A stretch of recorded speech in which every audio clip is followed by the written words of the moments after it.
Greetings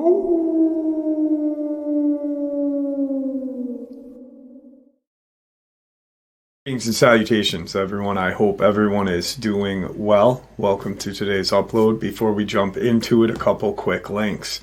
As many of you know, I rely on Patreon, PayPal, channel membership, and the merch to help the channel to continue to grow and go. Links to Patreon, PayPal, and channel membership is in the description below. Merch displayed directly under the video. Also, Dogman, Frightening Encounters, Volume 1 through 3, the audiobook versions. They were written and researched by Tom Lyons, narrated and produced by me, Jeff Nadolny. Those audiobooks are available on Audible, Amazon, and iTunes, links to which are also in the description as well. And finally, last but definitely not least, if you'd really like to help support the channel to continue to grow and go, simply subscribe. It does not cost a cent. Click that like button, takes half a second. If you don't want to miss out on any of the informative uploads that I put out daily, click the bell icon, and folks, please leave a comment. Why? Well, because all of these things really do help the channel to continue to grow and go. They definitely do matter and are appreciated.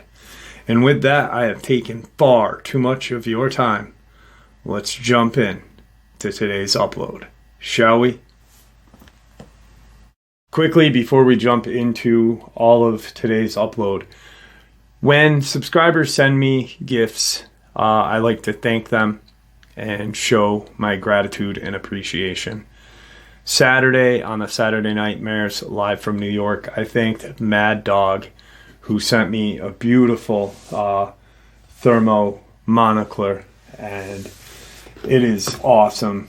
ATN Blaze Seeker, and I'm going to show you guys really quick, but I also have another gift from a subscriber who sent me something very awesome as well.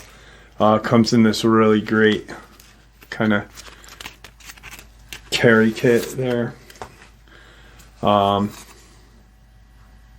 Really awesome. I mean, just doesn't get cooler than that.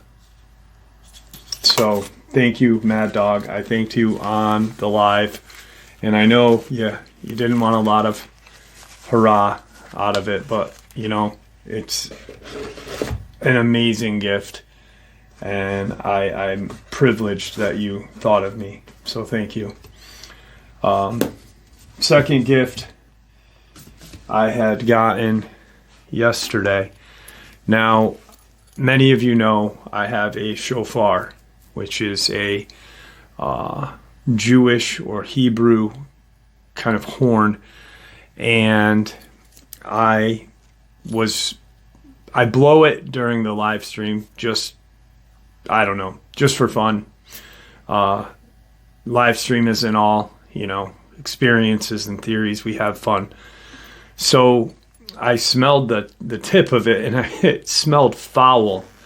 Well, the same subscriber that sent me the first one sent me this beautiful one, and it came in a kit. A cleaning kit came with it, a little spray and two brushes. But this Shofar is truly a work of art. It's double the size of the one I have. It came in this amazing bag, and it also, on top of coming with a cleaning kit, which I can clean my other one with too, came with a small one, which is very interesting. And I can't wait to get outside to see the difference in the pitch of both. So I want to thank you, Shackle Neck. It is really appreciative. Amazing gifts from both Mad Dog and Mr. Shackleneck. Now, the Shofar I was introduced to by Tim Coonbo Baker. Really great guy, good friend, brilliant researcher. And he had talked about how blowing the shofar kind of summons these creatures in. And I myself believe that they can be summoned in and also pushed away. I think there's different pitches and different variations of how the instrument is blown. But he had shared a couple experiences with me and how he had used his, and it actually had brought in a Bigfoot right to his doorstep. But I want to share a little bit about the shofar quick and what it is. Now, the shofar in the Old Testament, shofar blowing when receiving in the Bible on Mount Sinai. The shofar symbolizes the strength and supernatural powers of God. It brought fear, awe, and reverence to the hearts of people and played a tremendous part in its memorable occurrence, and the sound of the trumpet was very loud, so that all the people who were at the camp trembled. And when the blast of the trumpet sounded long and became louder and louder, Moses spoke, and God answered. Exodus 19. And then the shofar blowing for announcement of Jubilee. Shofars were used for announcing special days, such as the beginning of the new year, the time of the Jubilee, the days of atonement. Then, when you shall cause the trumpet of Jubilee to sound on the 10th day of the 7th month, on the day of atonement, you shall make the trumpet sound throughout all of your land. Leviticus 25, shofar blowing at the capture of the city of Jericho. And this is the one that I have really thought a lot about. And the 7 priests shall bear 7 trumpets of ram's horn before the ark. And the priest shall blow and the trumpets when they make the long blast with the ram's horn. And when you hear the sound of the trumpet, then the wall of the city will fall flat. Joshua 6. So it is a very powerful tool. It is not it is an instrument, obviously, but an instrument is a tool as well. But I think, interestingly enough, the first sentence of the description is the shofar symbolizes the strength and the supernatural powers of God. So supernatural, we associate that name with ghosts and cryptids and this and that, which it fits. It does fit. But if you really think and break the word down, all it means is something great of nature. And if you think about how the word is broken down, supernatural, that means that these things that are in the world we live in, such as poltergeists, ghosts, cryptids,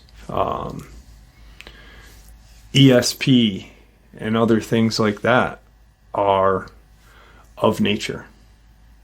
I've often thought about how that word is used, and to me that makes sense.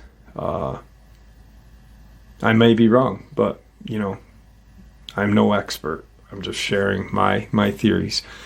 But I want to get into today's upload. So once again, Mad Dog, thank you so much, and Mr. Shackleneck, thank you. Now, really quick, I just wanted to kind of look this up, but I always, whenever I say something, there's never fails. There's always someone that wants to just correct me or whatnot, but each to their own. So supernatural, caused by forces that cannot be explained by science. Ghosts and evil spirits are supernatural. Now, the word supernatural in the Bible, The word supernatural means that which is above, beyond, and far higher and greater than the natural. So God is supernatural. The Bible says of him, to the King of the ages, immortal, invisible, and the only God, be honor and glory forever and ever. Timothy. So something above nature, which is what I just said. I just think it's an interesting word. And then how we combine all of these scary events and things into that bucket of the supernatural. Let's jump into today's upload. Thing I want to touch on is an update out of Castilla County and Sangre del Cristo Ranches in Colorado. There was an animal attack, and I, for one, right from day one, had been watching it. When these pop up, I kind of step back and let them play out for a couple days just to see what really transpires. A few subscribers sent me some emails making sure that I was aware of the situation, and which is awesome, really awesome. So I looked into it on the third day after the attack, and there is a new update, which I think is more proof to my point of, yes, it is something that is very similar to the Lipan, Texas, Hood County, Texas attacks, Christopher Whiteley, and I'll explain a little further, and even Cott County, Tennessee, Brenna Hamilton from the Carolinas, Nancy Shaw, Dr. Nancy Shaw, and who can forget Corey Godsey. This is right from the Facebook page. Castilla County Sheriff's Office. The Castilla County Sheriff's Office, along with the Colorado Bureau of Investigation and Colorado Parks and Wildlife, are currently investigating a possible animal attack in Sangre de Cristo Ranch that possibly led to the death of an individual. We are awaiting results from the El Paso County coroner to determine the actual cause of death. At the time, we are unable to verify what type of animal may be responsible for the attack until further analysis is completed. If you live in or around or visit the area, be vigilant and aware of your surroundings. Deputies have hiked the immediate area with assistance of CBI and were unable to locate anything to identify the animal. Now, a day after I talked about this for the first time, I contacted the sheriff's department out there, and spoke to a deputy, female deputy, and she had mentioned something about large prints being spotted, not mountain lion, not wolf, and not bear. She said they were very unusual. That's all she said. And then I think she realized that she might have said too much. But this is where the news, the media and the government, meaning the law enforcement, work side by side to convince us that nothing is a ray. January 25th, 2025. Possible deadly animal attack in Castilla County. Castilla County Sheriff's Office reported that multiple agencies are investigating a possible animal attack that may have led to the death of one person east of Alamosa on Saturday, January 25th. The Sheriff's Office, along with the Colorado Bureau of Investigation and Colorado Parks and Wildlife, are investigating the incident, which took place in Sangre de Cristo Ranches. Officials are waiting for results from the El Paso coroner to determine the cause of death, according to the Sheriff's Office. Sheriff's office said they were unable to verify what type of animal may have been involved in the attack until further analysis is completed. Those who live or are visiting in and around the area are asked to look out and be aware of the surroundings. Deputies have hiked the immediate area with help of CBI, but are unable to locate or identify the animal. Pretty much word for word from their Facebook post. Yet this is a media agency.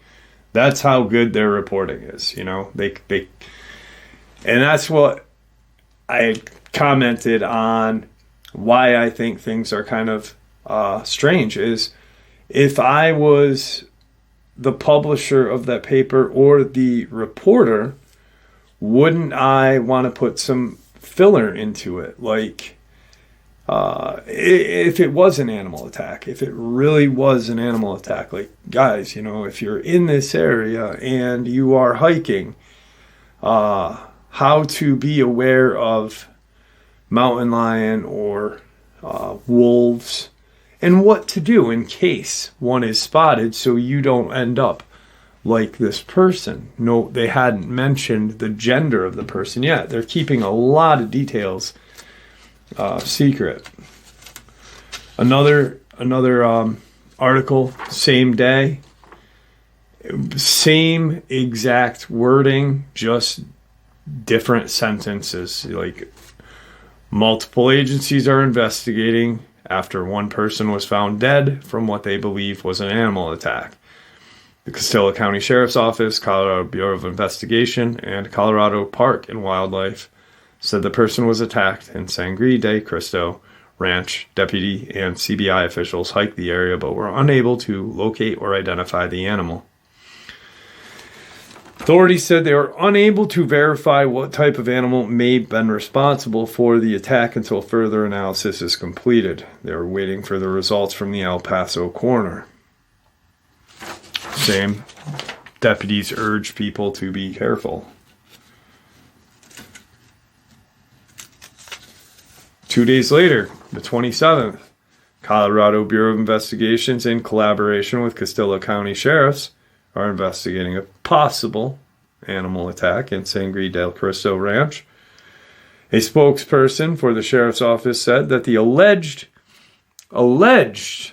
attack could be responsible for the death of one person, but they are waiting for the results for the official cause of death. As of now, they are unsure of what type of animal is responsible for the attack. Well, right there is, you know, a word salad of crap, you know, unable to identify what type of animal was responsible for the attack, but yet they're saying they are waiting for results for the official cause of death. So that's like saying we have a person that's dead, we think it's an animal, but we don't know, so we're gonna, you know, wait for results. But why even share that information? You already know what it is. What they're doing is they're not. They cannot say, hey, this was a Dogman, this was a Bigfoot or a crawler or some other type of cryptid. What they have to do is they have to prime the disclosure. So let's keep feeding them this bull crap. And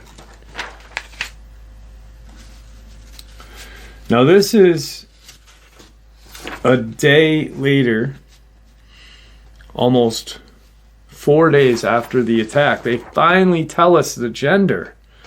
Alamosa, a woman's body was found with signs of bite marks and scratches Thursday evening in Castilla County, according to Castilla County Sheriffs. The woman's body was transported to El Paso County Coroner when the autopsy would be conducted on Tuesday to determine the cause of death, according to Castilla County Sheriff's Office, Danny Sanchez. Thursday evening, the Castilla County Sheriff's Office received a report of a woman's body being found near Indian Creek subdivision of Sangre de Cristo Ranches. When deputies arrived on the scene, they found the woman whose body showed signs of bite marks and scratches. We don't know if the death was due to natural causes. Sheriff Sanchez told the Valley Courier Sunday, and we don't know if the death was caused by an animal of some type, but we don't suspect foul play. At this time, we are unable to verify what type of animal may be responsible for the attack until further analysis is completed. And then they talk about the statement, the first statement, and then, of course, be vigilant. Be aware of your surroundings. So why wait so long to tell us it was a woman? And then say, we don't know if it was natural causes, but, you know, her body was pretty much ravaged. Bite marks and scratches, which makes it sound like, you know, oh, the person had bite marks and scratches. No, there was a lot of damage done for a person to die. They really did suffer. So here's the update. This is all the way, brings us pretty much a week out. Actually, 9 days. 9 days into this investigation. So February 1st, the attack happened on the 23rd. Autopsy results in possible animal attack not likely for 6 weeks. Alamosa results from the autopsy of a woman's body who was found in Casilla County last week will be likely not made public for 6 weeks, says the Casilla County Coroner's Office, adding that the El Paso County Coroner is conducting the autopsy and the process, including compiling a written report, typically takes that long. It does, but it doesn't. It really doesn't take 6 weeks to do the autopsy. In some of these attacks that I've researched, I think that the quickest one back was, I believe, Brenda Hamilton, the nurse from Texas who was savagely torn apart on Thanksgiving back in 2021, was only a couple days as well. So it can take up to 6 weeks, but normally it doesn't, only if they want to hide stuff. Let the public forget about it. And let's figure out how to document it without making anyone aware of something bad that is going on. So here we go. Those results are of special interest to residents of the Sangre de Cristo Ranch subdivision where the woman was found near Platten Road, as marks on her body indicated that there was a possible animal attack by some type of animal, leaving bite marks and scratches. A number of questions are waiting to be answered. What type of animal left those marks? Did the attack happen while the woman was alive, possibly contributing to her death? Or were the bites made after she was deceased? To get more information, the Valley Coroner reached out on Friday to the Colorado Parks and Wildlife and the Casilla County Coroner, but received no further details by the press, by press time on Friday. So right here, there's a mess up. Why are they calling Casilla County Coroner when the body wasn't there? The body's in El Paso. So maybe a mistake in maybe they meant to put Casilla County Sheriff's Office, but just something I caught. The woman's identity has not been released. As was previously reported in the Valley Courier, the Casilla County Sheriff's Office received the report of a woman's body on the evening of Thursday, January 23rd, at which time deputies were dispatched to Platten Road in the Indian Creek subdivision of the Sangre de Cristo Ranches A post on the Castilla County Sheriff's Office Facebook page made several days after the incident was not been yet updated and continues to read, "If you live in and around, visit the area, be vigilant of your surroundings." Deputies hike the immediate area. So, interestingly enough, this article, even though they did kind of mess up, they are mocking the Facebook page and saying, you know, still reads this. Now we are going to jump to a full 2 weeks. February 4th update. So, yesterday.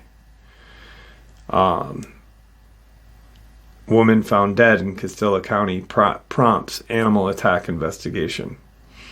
A woman found dead in Sangre del Cristo Ranch in Castilla County has prompted an investigation of a possible animal attack. The Castilla County Sheriff's Office, Colorado Bureau of Investigation, and Colorado Parks and Wildlife are investigating the January 24th death and are currently awaiting the autopsy from El Paso County Coroner. Well, the death was the 23rd. It was on Thursday. The actual cause of death has not been determined. Results of the autopsy could take up to 5 weeks. Sheriff Danny Sanchez said the Castilla County Coroner will be notified in the coming weeks of the cause of death. As of right now, there is no definitive evidence suggesting that she was killed by an animal. Additional DNA found at the site submitted by El Paso County Coroner for testing. The woman, who is a full-time resident of the area, was found near Platten Road in the Indian Creek subdivision. Sanchez told Alamosa Citizen she was in her late 60s. The identity has not been released. The Castilla County Sheriff's Office has advised anyone living or visiting in the area to be vigilant and aware of your surroundings. So something I thought about really quick about this attack was I marked it on my map that I have where I've marked attacks, deep underground military bases, and encounters. I haven't really done a lot to the map as of recent times, but when I marked it on the map, it is right, literally smack dab, almost on the border of Colorado and New Mexico. And I looked at that, and I looked as I'm marking it with a white tack or white push pin. Right below it in New Mexico is Taos, or Taos. And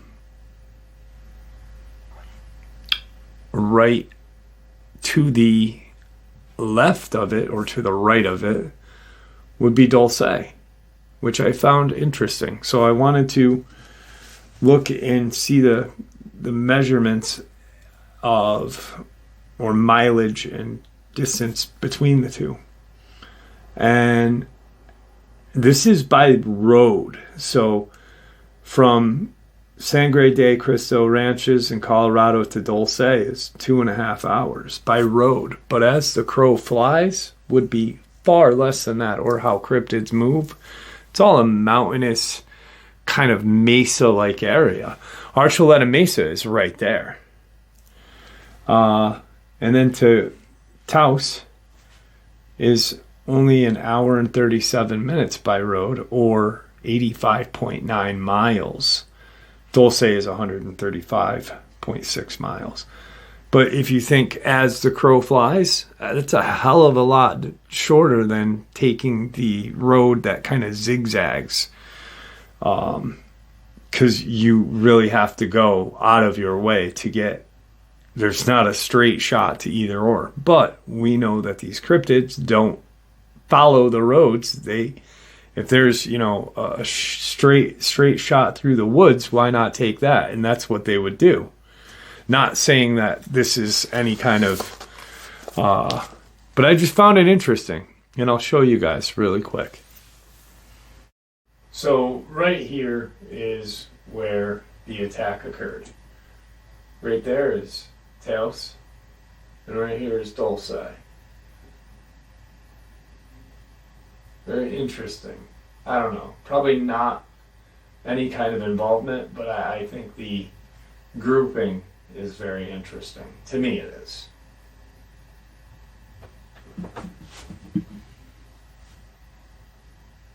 And now this is the map that the media is sharing with the public.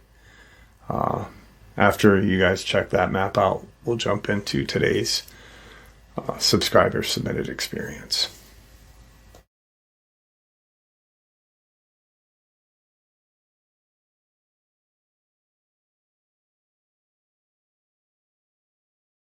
Right, so that was the map of the Sangre de Cristo ranches where the attack occurred. I will keep everybody updated if there is any updates. And once again, I don't know 100% if this was a Dogman attack, a cryptid attack. Just a lot of strange shit isn't adding up, and it really goes... It almost fits perfectly into these accounts that I've looked at. You know, Corey Godsey, Brenda Hamilton, Dr. Nancy Shaw, Christopher Whiteley. I could keep going, but just I'll keep you guys in the loop on it. Let's jump into tonight's final part of the upload.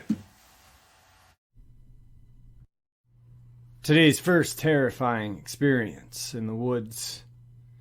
I've had many paranormal experiences in my day, and a lot of my friends seem to think I'm sensitive to that kind of stuff, which could explain why weird stuff seems to happen to me. It was back during the blood moon lunar eclipse, and my friend and I decided to drive up this mountain, about 40-ish minutes outside of the town we live in, northwest Washington, right by the border, in some rural community. This mountain borders a Native American reservation as well, which I will get into later, and is now used for logging and has public access to trails and all of that. So my friend had been to this mountain about a year before, and he swears he saw something in the trees that looked sort of like a man but way off, and it disappeared before he could get another look. So, going to this mountain, I was already thinking to myself, oh great, I bet we're going to come across some Bigfoot crap or whatever. But I'm stoked for the pretty view, so it wasn't a big deal. We reach the mountain, and we begin making our way up. I immediately just felt very uneasy, but couldn't really put my finger on it. We probably spent a good hour driving to the top because we kept getting lost on side roads for some small amount of time, and I'm just not getting good vibes at all. There was one spot in particular that just made my skin crawl. Normally, when I get a bad vibe, I can feel around, I don't know if that makes sense, and kind of get a sense of where it's coming from, but this time I couldn't pinpoint it. Everything around me was giving me this feeling. So we reach the top and have to turn around because our dumbasses didn't realize they closed the top viewpoint for the night and blocked the road with a gate, which in hindsight, we are both very grateful now. On the way down, I noticed that my friend is visibly on edge as well, and he didn't believe in the paranormal at all, and thought that I was full of crap when I would tell him my experiences. We both just wanted to get off this mountain, and we kept seeing stuff moving in the trees but couldn't determine if it was just shadows playing tricks or not. It very well could have been. When you're a good portion of the way down, we stopped the car for a split second because there was a pretty view just from the road, and we at least wanted to see some more sort of view since the top was closed. So we stop and we both hear this noise that is unlike anything we had ever heard. It did not sound like an animal, and I've spent the whole next day listening to various animal noises to try to compare it, and nothing came close. It sounded so aggressive, almost metallic, and it came from directly behind the car. Side note, whenever I have an experience where I am positive I encounter an entity, My eyes start to water, and I sort of cry. We heard this sound, my eyes started filling with tears, so I already knew that something sketchy was up. We both just looked at each other, and we could feel its presence. I've never felt so much evil or hate in my life. It felt like it was directly behind us. It just felt very large and angry at us. I have never been so full of absolute terror, so my friend screams, and he floors it. And I instantly shine my phone light in the back seat because it felt like whatever was there was right in the car with us. I remember saying, "What was that?" as he floored it. He said, "I don't know, but I don't want to hear it ever again." So I'm basically sobbing as we're hauling ass down the mountain, and I'm trying to calm down by talking about my history class. We finally reach the road and get our asses home. I remember him turning to me and saying, "I know exactly what you've been talking about now. My friend is the biggest skeptic, and even he absolutely could not explain what we heard or felt." So we get back to his place and we're flipping out, and he starts to look into the mountain and the tribe that lives next to it.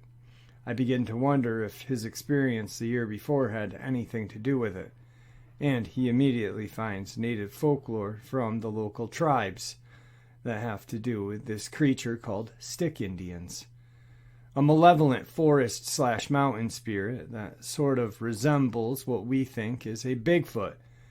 They lead lost travelers astray with eerie noises and clicks and whistles.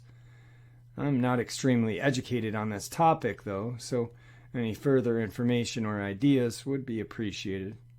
So he's convinced that that's what we had encountered, which definitely fits everything we experienced on that mountain. I have no clue what we encountered, I just know how scared I was. Normally, when I have an experience, I freak out for a hot minute, and then I'm fine and think of it as actually kind of cool. But this time around, I wanted absolutely nothing to do with it. I'm still terrified and have trouble falling asleep because all I can do is think about what happened. Whatever we both felt was extremely negative and aggressive. Now, potentially, we could both be idiots and nothing supernatural at all occurred, but I don't know. The fear we all felt was more than just being spooked out by something. It was full of fight or flight mode. I was completely overwhelmed with the feeling of that entity, and I never ever want to feel it again, and especially never go back through that mountain again. Even my friend is having trouble with it, and like I said, he's the biggest skeptic I know. The stick Indian theory makes the most sense to me, as we were on historic native land. Maybe it was angry because of its home being logged and just wanted us out of there. Also, maybe the blood moon/eclipse caused a spike in supernatural activity. I just don't know. Today's second experience. I moved out to a remote area in Pierce County, Washington, about 14 years ago. Not totally in the middle of nowhere. I've got a little piece of land that I cleared, maybe 3/4 of an acre around the house, and left the woods out back alone for the most part. My woods are home to everything from bear, cougar, bobcat, and coyote. Most of the time that I've lived there, I thought I was king of those woods with my .30-06. However, I've been scared out of my own woods a few times since I've came here, even with a loaded .45 or a long rifle in my hands. We don't usually concern ourselves too much with the wildlife here, and I don't harvest anything from my own woods, preferring to let them have my woods as sort of a protected sanctuary. A few times we have been nervous about bear and cougar in the immediate vicinity, but unless they are too familiar here, I'm not going to bother them. I've spent a lot of time in the woods, and I am not easily spooked, especially if I'm armed. However, I believe strongly in my own instincts, as they have literally saved my ass a few times, but I'll listen to them when my hackles go up. One day out back, within 80 to 100 feet from my house, I was just sneaking through the woods early in the morning looking for anything interesting I could find. I soon heard some very solid and heavy tree knocks very close to where I was at. The underbrush was pretty thick, and I couldn't see further than 20 to 30 feet from where I was in any direction. I froze, waited, and again 3 very loud thunks sounded like someone was hitting a tree with a huge axe or sledgehammer, or a basketball-sized rock maybe. Anyhow, I had my .45 on my waistband and very quickly had it in my hand. I did not know what was making that powerful knocking, but I didn't wait around to see. I had the dignity not to run out of those woods, but I proceeded at a very fast pace back to the house. Another time we were outside having a cold beverage at around 3 in the morning on a hot summer night, when we heard a phenomenally long, drawn-out primal howl that came from a huge set of lungs. It seemed to be covering ground as it howled, and at first I thought it was a screaming motorcycle, then the siren from the firehouse a couple miles away. Then it turned into a shrill primal sound, and was so drawn out it was impossible. Until it cycled up at the end, I was not sure what it was, but at that point it was obvious that it had come from a big set of vocal cords and a set of lungs. After exchanging a quick look of "Did you hear that?" and quick "Yup," we were up and headed for the door. In a few minutes we had laughed it off and went back out to listen some more. Within a few minutes, a fairly large tree sounded like it was being slammed to the ground with the force not too far from my house. This was not a tree leisurely falling. It was wrenched, a violent sound, a big piece of living wood being broken. That sent us back into the house again and for the rest of the night. This time, we spent a long time wondering what we had heard. Upon discussing this with my kids, 22 and 24 years old, they told me they call it a banshee, and they had heard it a few times, always late at night. Then, in August of 2001, I was coming up 8th Avenue out of Spanaway, Washington, driving along the boundary of Joint Base Lewis McChord, and I saw a huge male Sasquatch cross the road into the military base about 400 feet in front of me. I got a very good look at it as I had my high beams on, and it was illuminated very well for several seconds. Plenty of time for me to see it, do a double take and look again. Plenty of time to see it, take in just how huge this thing was, even for Sasquatch standards. It swiveled its upper body and turned and looked at me and hurried off into the night. Needless to say, I was very disturbed and didn't even consider taking a picture, but kept right the heck on moving. I was sort of in shock, I think, because even having heard of all these things and living in Sasquatch country, I wasn't a believer. I always figured there would be a body, there would be some footage, or there would be something substantial if it was real. It also occurred to me that there must be a breeding population and just not one, and that with it moving into the military base, that they must be aware of it as well, with all those night ops and training they do over at the base. They have to know and have proof of it. No way they don't have proof, in my opinion. Anyhow, I no longer feel secure with my guns in the woods. Haven't been camping since, and I keep out of my own woods, and don't feel the need to hunt anymore, honestly. I still get goosebumps sharing this. It did take me a while to come out and tell folks about this, but when I did, I was amazed how many people had their own encounters to tell. Amazing to think, but figured folks need to know that Big Guys is out there, and that it is no old Indian story to scare off the white folk. Sasquatch is real, and he is out here. Today's third experience. I have an experience that is unexplained, and I'd like to share with you all. This occurred in Carthage Township, Clearfield County, Pennsylvania. It was the fall of 2001. I was about 9 at the time.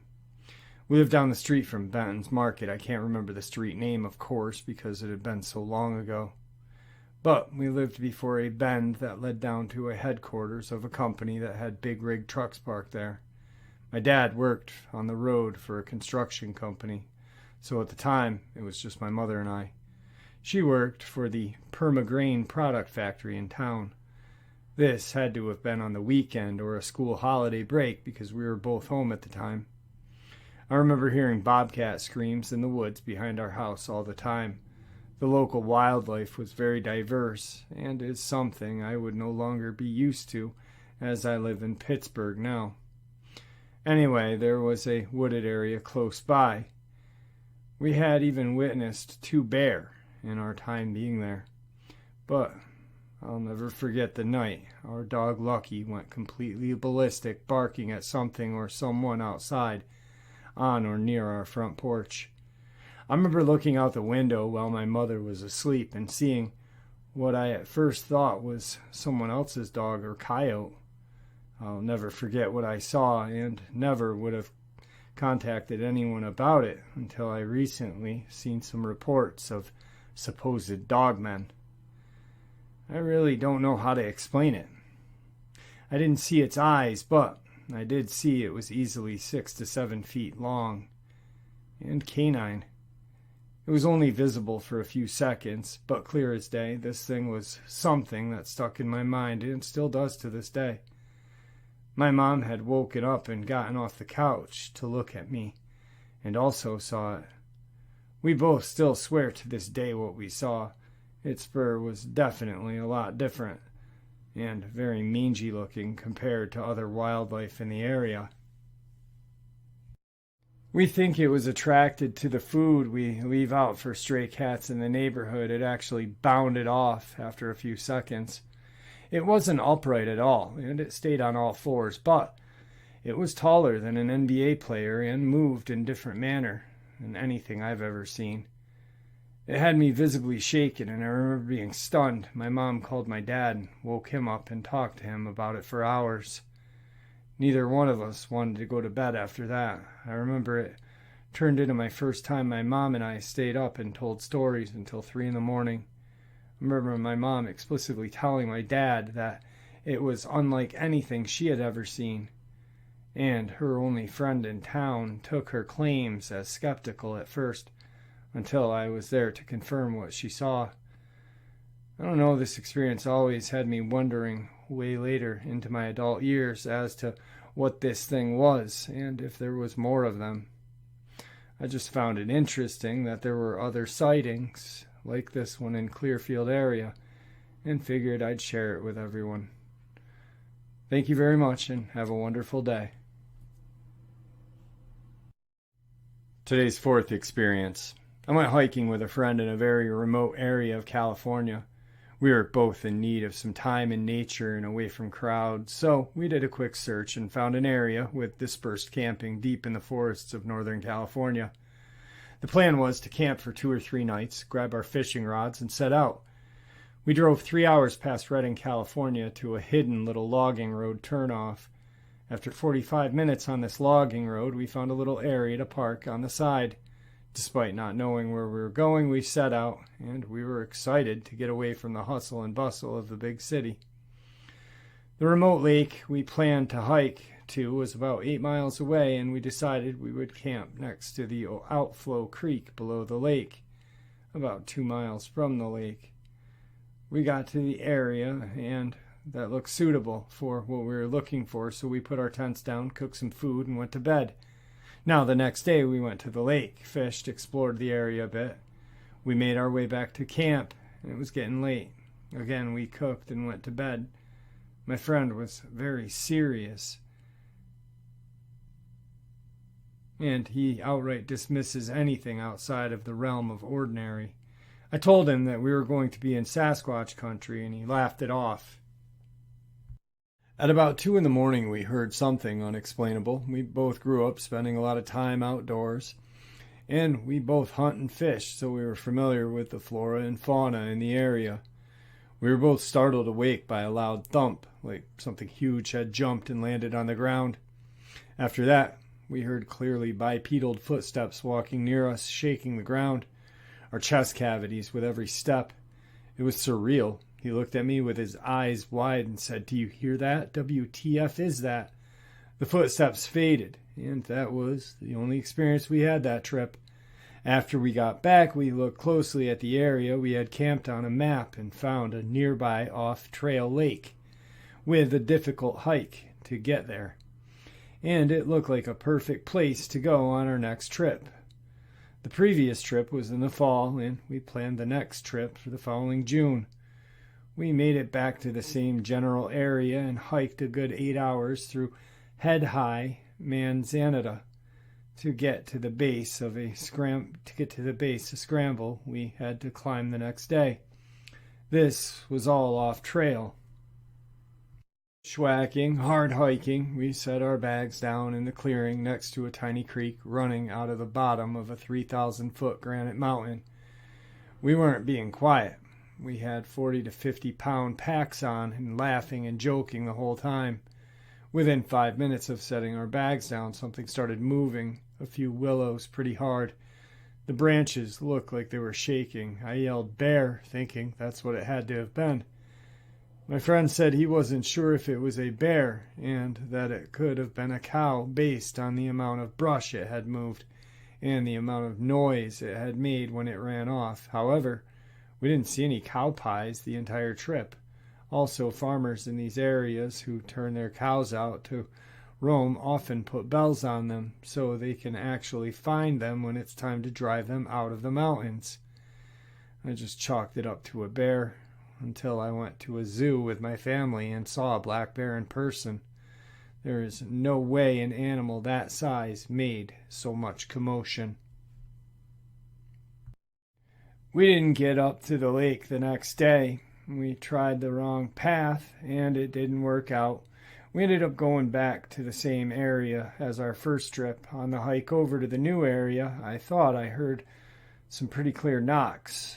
None of this is conclusive, and I haven't seen anything. I don't know enough about the phenomenon at all when these events happened, so I didn't check for footprints, hair, or any other signs of the big ones out there. I will say that my friend, who was 100% closed-minded about it, is now open-minded to it. I have no idea or clue what walked past that tent that night, but it was so heavy and it sounded like it was walking on a drum. I have no idea what shook trees at me and then ran away like a freight train through the brush. I do know, however, that there are not any animals on record to which these events are readily attributed. This all happened within 30 miles as the crow flies of Bluff Creek and Marble Mountains. And there you have it, folks. I hope you all enjoyed today's upload as much as I enjoyed sharing it with you. I'd like to thank you all for supporting the channel. After all, it is your support that keeps this channel growing and going and what gives us all a place and a chance to share our experiences and theories judgment-free. Everyone is simply treated with the respect that we deserve. Please, everyone, stay safe, happy, healthy, and ever vigilant, keeping an eye on our children, pets, family, and our friends. These creatures are real, they are out there and dangerous. Share this information with those you love and care about, and it may just help save their lives someday. Until next time, never stop asking questions, never stop searching for the truth, and God bless you all.